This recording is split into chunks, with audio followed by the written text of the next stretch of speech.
చూడండి వందల ట్రాక్టర్లు ఇక్కడ మనం ఆపితే కూడా ఆపని పరిస్థితి కనిపిస్తుంది. అప్పటి నుంచి ఒక వందల ట్రాక్టర్లు పొద్దున్న లేస్తే వందల ట్రాక్టర్లు వస్తున్నాయి.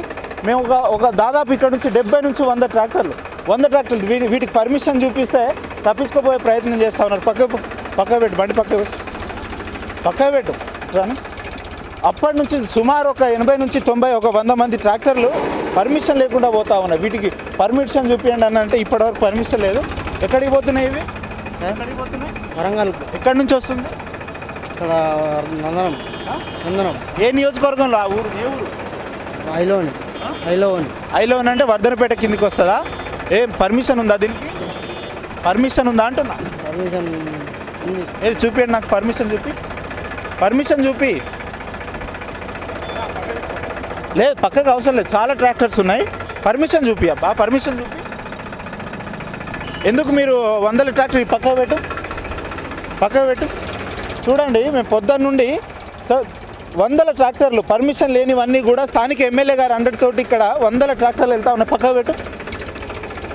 ఎందుకు మీరు పొద్దున్న నుండి ఆపుతుంటే ఎందుకు ఆపుతలేరు? పక్కకు పెట్టు. ఎక్కడి నుంచి వస్తారు బ్రదర్ మీరు? ఎక్కడ ఈ ఇసుక అంతా ఎక్కడికి పోతుంది? వరంగల్ ఎక్కడ? రంగపేట. ఎవరు తీసుకుపోతా ఉన్నారు దీన్ని? అంటే ఇది ఎవరు తరలిస్తూ ఉన్నారు? ఇసుక ఎవరి కోసం పోతుంది? బిల్డింగ్ కోసం అమ్ముకోవడానికి. అవును, బిల్డింగ్ కోసం అమ్ముతున్నారు. కానీ ఈ ఇసుక అమ్మడానికి మీకు ప్రభుత్వం నుంచి పర్మిషన్ ఉందా అంటున్నా. ఏదో పుట్టగుట్టి కొరకు చేస్తున్నాం కానీ ప్రభుత్వం అలా మీరు పొట్టకూటి కోసం చేస్తున్నారు. కానీ దీనివల్ల ఎంత ఇబ్బంది, స్థానిక ప్రజలు ఎంత ఇబ్బందులు పడుతున్నారు అనేది కూడా మీకు తెలవాలి కదా. ఇన్ని ట్రాక్టర్లు పొద్దున్న లేస్తే ఇప్పుడు దాదాపు 100 నుంచి 150 ట్రాక్టర్లు వెళ్ళినాయి కదా. ఆ ట్రాక్టర్లన్నీ ఎవరివి? ఎవరి కోసం నడుస్తున్నాయి? ఎవరి కోసం పనిచేస్తూ ఉన్నారు? ఎవరి కోసం అంటే వాళ్ళు ఎవరి పుట్టగుట్టు కొరకు వాళ్ళు చేస్తున్నారు. ప్రభుత్వానికి ఏం లాభం లేదు దీనివల్ల. కానీ ప్రభుత్వానికి లాభంగా నష్టం ఉంటుంది దీనికి. కానీ నేను కూడా అనేది నీకు అర్థమైతే లేదు. పర్మిషన్ లేకుండా ఇసుక రవాణా చేయడం అది పెద్ద నేరం అంటున్నా. అది నీకు తెలియదు అంటున్నా. ఎంత ఇస్తారు? ఒక ట్రిప్ తీసుకపోతే నీకు ఎంత ఇస్తారు? వరంగల్ తీసుకోవాలి 4,000. ఎవరు మీ దీన్ని ఎవరైతే చేస్తా ఉన్నారో వాళ్ళకి ఫోన్ కలపండి, నేను మాట్లాడతా.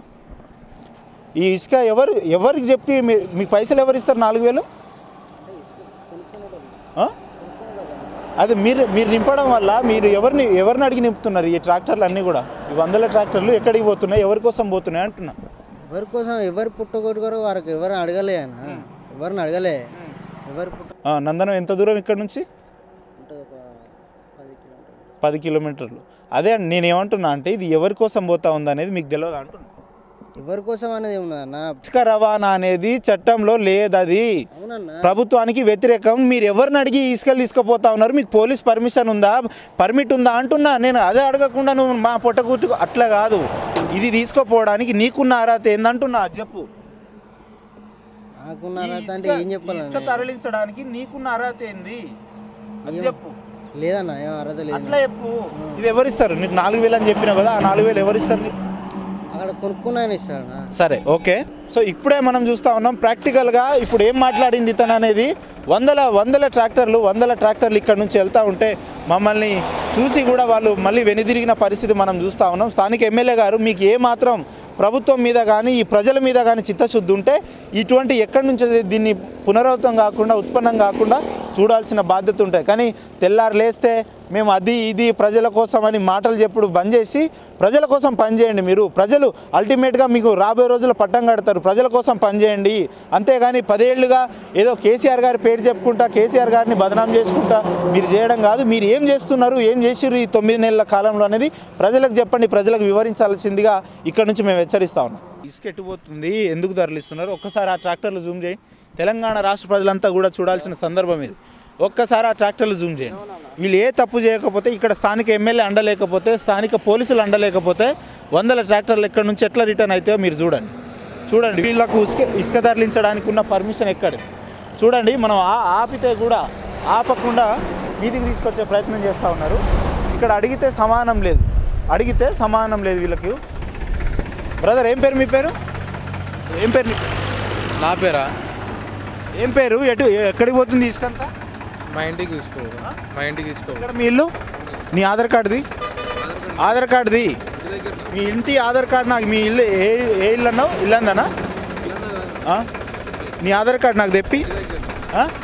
హుషారు లెక్కలు చేయకు. ఎక్కడి నుంచి ఎక్కడికి పోతుంది? ఇప్పటికి 100 ట్రాక్టర్లు పోయినాయి, ఎక్కడికి పోతున్నాయని చెప్పు. ఎవరు దీన్ని తరలిస్తా ఉన్నారు? తరలిచ్చేది ఏం లేదు. తరలించకపోతే 100 ట్రాక్టర్లు ఎక్కడి నుంచి ఎందుకు పోతాయి ఇవన్నీ? పక్కకు పెట్టు, దీన్ని నాకు పర్మిషన్ చూపి. సో చూసిరు కదా ప్రజలారా, ఒక్కసారి తెలంగాణ ప్రజలందరూ చూడండి. ఏదైతే 10 ఏళ్ళుగా పరిపాలించిన కేసీఆర్ గారిని 10 ఏళ్ళుగా ఈ సీన్ చూసినామా? రోడ్ల మీద 10 ఏళ్ళుగా 100 ట్రాక్టర్లు వెళ్తున్న సీను మనం చూసినామా? 10 ఏళ్ళ ఇది తెలంగాణ ప్రజలందరూ కూడా ఈ ఒక్కదానికి సమానం చెప్పండి. ఎన్నడూ లేని విధంగా తెలంగాణ కాంగ్రెస్ ప్రభుత్వం అధికారంలోకి వచ్చి 7-8 నెలలు వస్తూ ఉంటేనే చూడండి అక్రమ ఇసుక రవాణా ఎంత జరుగుతుందో చూడండి. ఇంకా వీళ్ళు అసెంబ్లీలో పెద్ద మాటలు మాట్లాడతారు, పెద్ద ఉపన్యాసాలు, ప్రశంసలు ఇస్తారు. మేము ప్రజల ప్రభుత్వం, మేము రూపాయి జీతం తీసుకొని ప్రభుత్వం. రేవంత్ రెడ్డి గారు సిగ్గుపడండి కొంచెం ఈ వీడియో చూసి, లేదంటే ఈ సందర్భం అంతా చూసి కొంచెం సిగ్గుపడాలి. మేము ఎంతసేపు జీతం తీసుకోం, మేము ప్రజల కోసం పనిచేస్తాం, మేము ప్రగతి భవన్లలో ఉండము, మా బంగ్లాలంటే మాకు సోకు లేదు, కార్లు అంటే సోకు లేదు అంటారు కదా. స్థానిక ఎమ్మెల్యే అండ లేకుండా ఇది జరుగుతుంది. ఇవన్నీ ఇప్పటిదాకా దాదాపుగా సుమారుగా 200 ట్రాక్టర్లు మమ్మల్ని చూసి వెనుదిరిగినాయి. అసలు ఇవి ఎక్కడి నుంచి వస్తున్నాయి, ఎక్కడికి పోతున్నాయి? దీనికి సమాధానం చెప్పాల్సింది ప్రభుత్వ అధికారులు, ఇక్కడ ఉన్న స్థానిక ఎమ్మెల్యే గారు. ఇప్పుడు 8 అవుతుంది, 100 సార్లు ఫోన్ చేస్తే లేపుతలేడు. నా నెంబర్ చూసి 100 సార్లు ఫోన్ చేస్తే లేపుతలేడు. మీరేం తప్పు చేయకపోతే అంత భయం ఎందుకు అంటున్నా. వర్ధనపేట ఎమ్మెల్యే గారు, మీరు గతంలో డిపార్ట్మెంట్లో చేసిన సాక్ష్యాధారాలతో సహా ఇప్పుడు మా దగ్గర ఉన్నాయి. మేము చెప్పాలంటే 2 నిమిషాలు కాదు. కానీ మీరు ప్రజాప్రతినిధిగా ఎన్నికైనప్పుడు ప్రజలకు సేవ చేయాల్సింది పోయి ప్రజల్ని లూటీ చేస్తూ ఉన్నారు. ఈ దగాకోర్ నాయకులంతా లూటీ చేస్తూ ఉన్నారు ప్రజల్ని.